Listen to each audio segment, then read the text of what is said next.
Nous parlons beaucoup du sujet de l'Iran et des États-Unis, mais que se passe-t-il réellement entre ces deux pays? C'est-à-dire, pendant que les États-Unis accumulent de la puissance militaire face à l'Iran, pratiquement prêts à attaquer, ils n'arrivent pas à se décider. L'Iran continue de menacer d'annuler pratiquement une partie fondamentale du commerce international. Faire exploser à coups de bombe une grande partie du Moyen-Orient, y compris les premiers et plus importants alliés des États-Unis dans la région. Mais au final, d'où vient tout ce conflit au niveau conceptuel? Que se passe-t-il vraiment entre ces deux pays? J'aimerais beaucoup le résumer et j'aimerais aussi connaître vos avis sur cette théorie, si vous la trouvez juste ou non. Autant directement avec ces données sur les deux pays,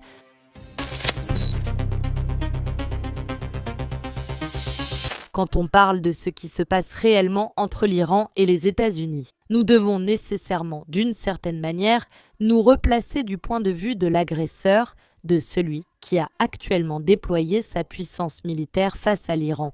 Du point de vue des États-Unis, la situation dans la région est essentiellement la suivante. L'Iran vit selon ses propres règles, pour parler franchement, comme il l'entend, il commerce tranquillement avec la Chine, des produits pétrochimiques, alors même qu'il subit de lourdes sanctions américaines. Mais, d'une manière absolument inexplicable, surtout pour la Maison-Blanche elle-même. Il continue en fait de résister aux tentatives de coup d'État qui sont constamment menées par les plus puissantes démocraties des États-Unis et d'Israël. En même temps, Israël continue de faire pression constamment sur la Maison-Blanche. Et ici, le rôle du sionisme est clairement fondamental. C'est-à-dire, maintenant en plus que Donald Trump, avec toute la situation au niveau international qu'il porte sur ses épaules et où il est constamment impliqué. Je veux, mais je ne peux pas, ni au niveau national, je le répète, ni au niveau de la politique étrangère.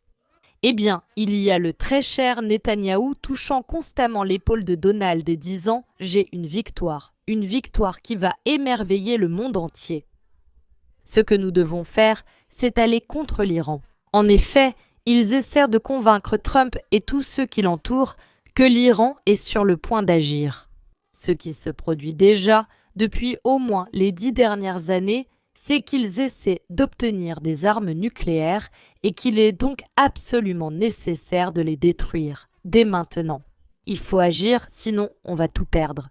Et en plus, ici, discrètement. Et je répète, Netanyahou ajoute « Comme cette victoire va être belle, même toi tu n'y crois pas ». Ce sujet, bien sûr, surtout la question de l'armement nucléaire, est utilisé comme l'un des principaux arguments en faveur d'une solution militaire contre l'Iran.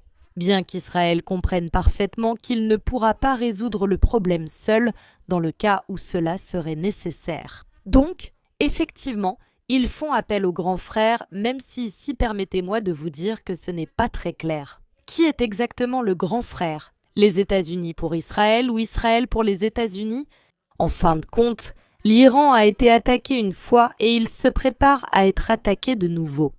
Mais ils veulent le faire de la manière la moins chère, la plus rapide et qui leur garantisse un effet assuré. Je le répète, surtout à cause de la situation politique de Donald Trump qui ne peut prendre de risques actuellement.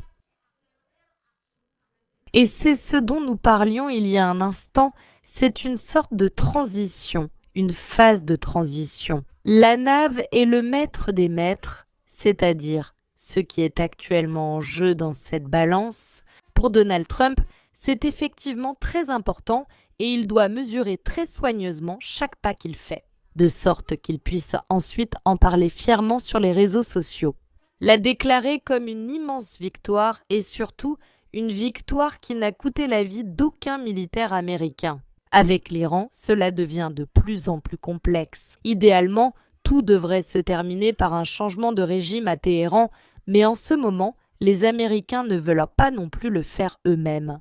Ils doivent garder les Iraniens sous pression et montrer leur force. Israël est présent, mais n'agit pas non plus. Tous, absolument tous, se regardent les uns les autres, et pendant ce temps, l'Iran. Avec le soutien de la Russie et de la Chine, ils contrôlent les protestations dès le début. Et d'une certaine manière, ils reviennent à la case départ. Pour l'Iran, la situation, en fait, parce que nous avons examiné la situation du point de vue des États-Unis, mais pour l'Iran, ce n'est pas du tout plus facile.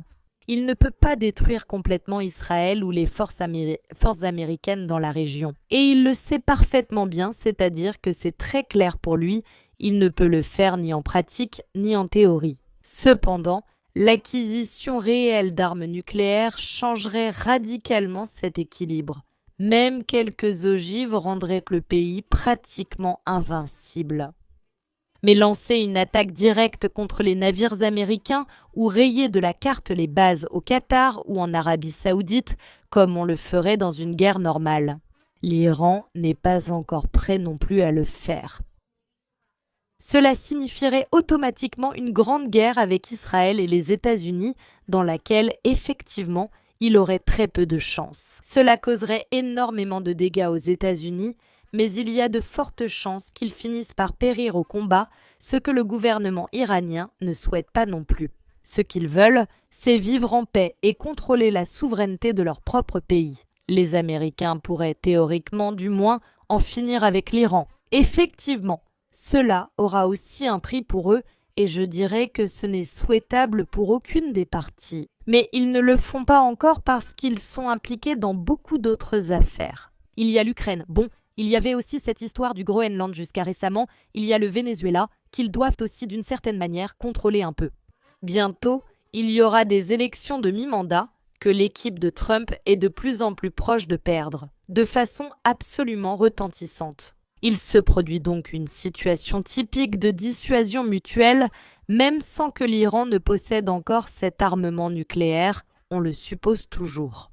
C'est-à-dire, tout le monde comprend qu'ils peuvent se causer des dommages mutuellement, et tout le monde comprend que ces dommages pourraient être absolument dévastateurs pour les deux pays. Autrement dit, personne ne veut faire le premier pas, car cela serait perçu comme une tentative d'anéantissement total tout le monde dans cette situation. Par conséquent, ils craignent de franchir la ligne après laquelle l'ennemi décidera très probablement qu'on est en train de le tuer, absolument sérieusement. Et par conséquent, il répondra exactement de la même manière, et c'est précisément ainsi qu'ils vivent.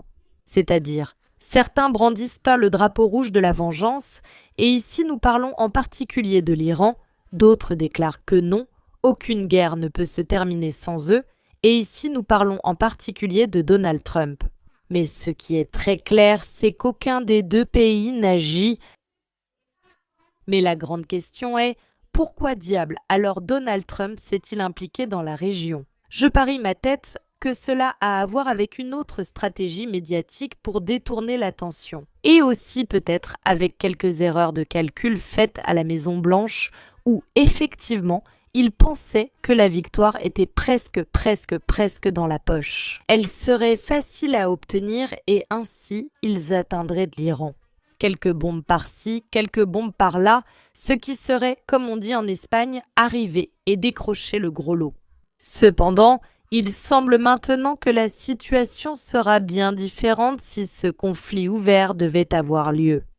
Attention, il n'a pas encore vraiment commencé. Et je pense que cela, ce que je viens de vous partager, ce qui me semble bien, c'est ma théorie personnelle, non, que j'ai. Cela me paraît être ce qui explique le mieux. La relation est très complexe, une relation de « je veux mais je ne peux pas » des deux côtés, surtout, et avant tout du côté américain, je pense que c'est la raison, tout le reste. Tout s'explique parfaitement en gardant cela à l'esprit. C'est-à-dire qu'en effet, ils aimeraient anéantir le gouvernement iranien, ils aimeraient prendre le contrôle du Moyen-Orient. Très probablement, ils se sentiraient encore plus sous pression, surtout à cause de leurs amis sionistes, aussi bien à l'intérieur qu'à l'extérieur des États-Unis. Au moment de s'impliquer dans ce conflit, qui ne devrait ni les concerner ni les affecter. Mais, après tout, nous en sommes là comme les États-Unis.